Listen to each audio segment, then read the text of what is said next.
Mtu mmoja aitwaye Abubakar Shabani Ramadhani ana miaka 44, yeye ni mvuvi na mkazi wa kisiwa hicho cha Mbezi. Alizama majini na kupoteza maisha alipokuwa akifanya shughuli zake za uvuvi. Marehemu alikuwa akitumia mtumbwi ambao haujasajiliwa. Mwili wake ulipatikana siku ya tarehe 25 mwezi wa pili mwaka huu. Ulipatikana ukiwa unaelea pembezoni mwa fukwe za ziwa Victoria katika eneo la Bushata katika kisiwa hicho cha Mbezi.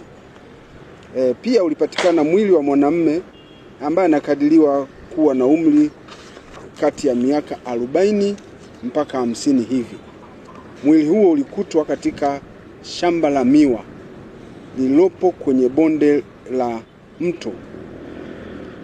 Uchunguzi ambao umefanywa na jeshi la polisi umeonyesha kuwa marehemu alisombwa na maji kutoka eneo jingine na hadi alipokutwa katika eneo hilo, kwa sababu hapo kuna mto ambao unapita na mto huo umekuwa ukiongezeka kwa sababu ya hizi mvua zinazoendelea kunyesha.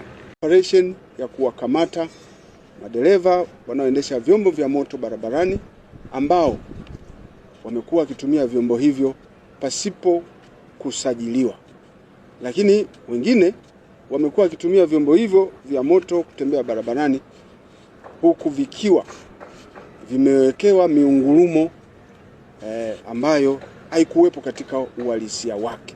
Jumla ya madereva 23 wamekamatwa na magari 14 yamekamatwa.